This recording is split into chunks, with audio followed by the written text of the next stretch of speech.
Hey there, paper geeks and glitter nerds, it's Anita, the Crazy Geek Crafter. This week's card is a fast one. I need to stock up on some birthday cards, so let's start out with some Hippos on some Neenah Classic Crest. And before I get any further, I want to pick out a background. I took out this pack from Living Art. I believe the brand is made by LiDL, a grocery store chain from Germany.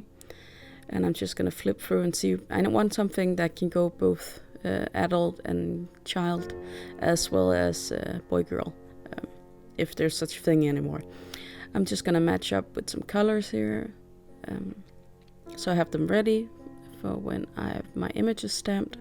Maybe should have waited with that, because I forgot that the ink has to dry before I can actually color. But I was just very interested in getting going. And the thing with Hippos is that they have this pink belly, and often also on their nose. Let's call it nose. So I have found a fleshy color and a more pink color. And flesh sounds weird, but it's a peachy color. Maybe that's the better word.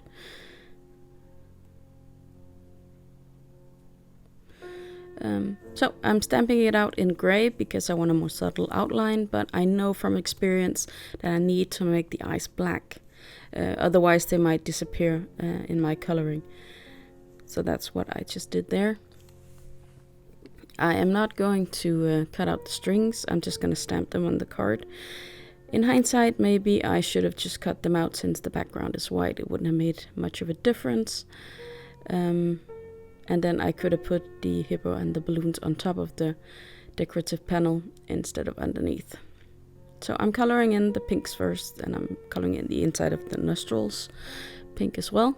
And then I move on to blue-grays. I wanted something different, so I figured I should use a different gray than I normally do. And I'm still a bit afraid of that warm gray that I refilled. So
you may have noticed that the zoomed in quality is not to my normal standards, and that's because I forgot to zoom in.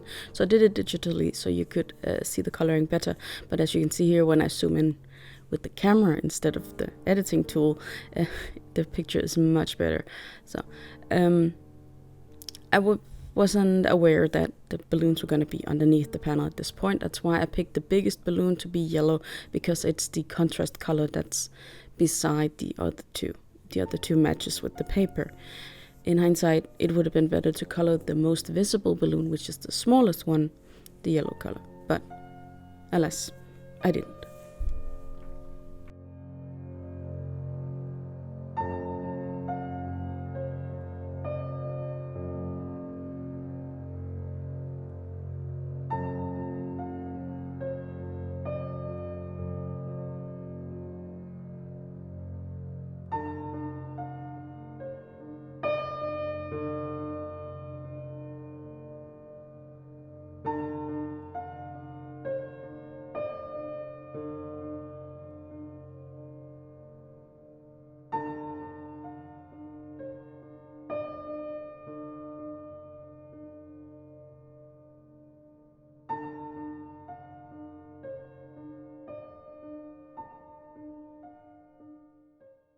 While I get my hippo cut out, I was hoping you would help me out. There's this creature inside of YouTube. It's called Algorithm, and if you feed it, it will lead more people to my channel. And it likes and subscribing. That's the main points it's interested in. Maybe comments as well. No one really knows for sure. There's a lot of rumors, but please help me feed Algo. I would really appreciate it. Since I always cut to the line, I try to remember to always cover the core of the paper. In this case, I stamped with the gray ink, so I'm using a gray Memento marker. This one is called London Fog, to do the covering of the edges.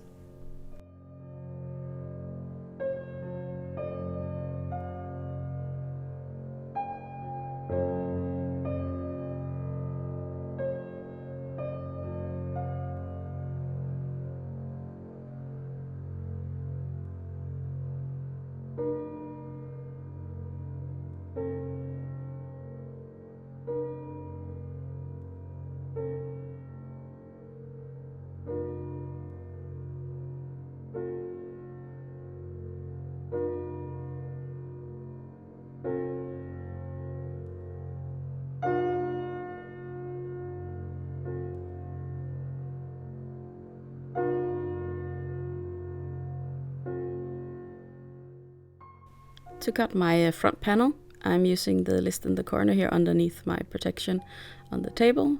I made it some time ago. I don't think I've written it large enough for you to actually see what it says, but it has a list of measurements for A6 cards and one for slimline cards. And I got out my card base so I could see what kind of margin I was working with the measurements I chose. And then I have to figure out the composition of the card and the sentiment.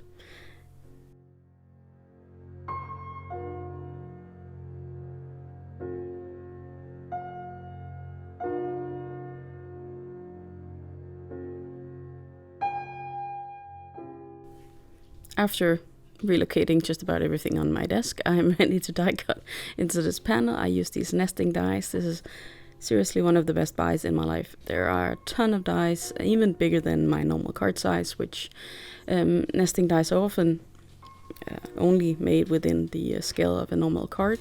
This one goes even bigger, and I love it because it gives me a ton of opportunities.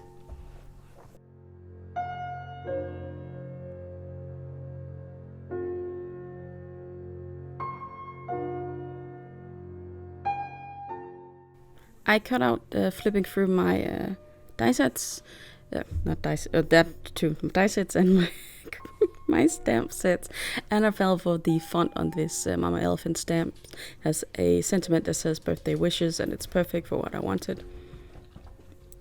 So I'm gonna stamp that in gray, and also have to stamp the strings of the balloons.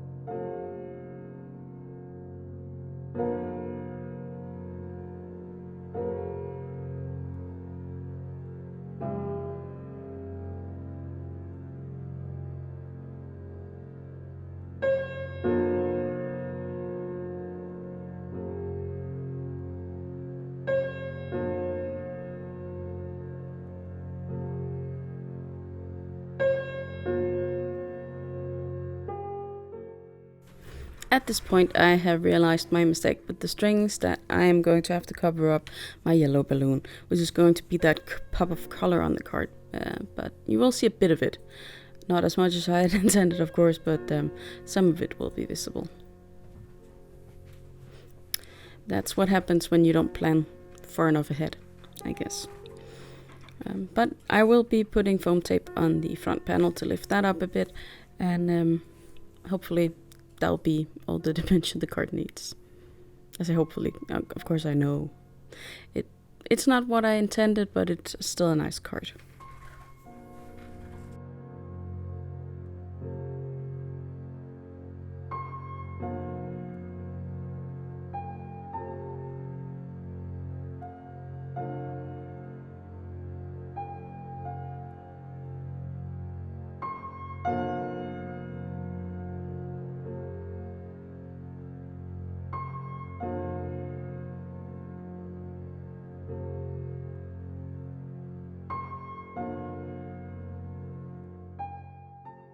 don't cut things with scissors that are sticky, because you might cut yourself. My cut wasn't too bad, but I know myself and I would have gotten blood on the card if I hadn't done something to this cut in my finger. But the good thing, if you could say that, was that I noticed that the foam I was cutting, the white pieces, they were actually stacked 3 pieces high, not 2, like the ones I had already stuck to the card. So, in all fairness, it turned out for the better that I made a new piece and cut that, and was very much careful not to hurt myself this time around.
The card is basically done, but I felt it needed a bit of sparkle, so I dug out some sequins. I usually have sequins in blues and greens because that's my preferred colors, and this one is kind of both, so it went perfectly with the background.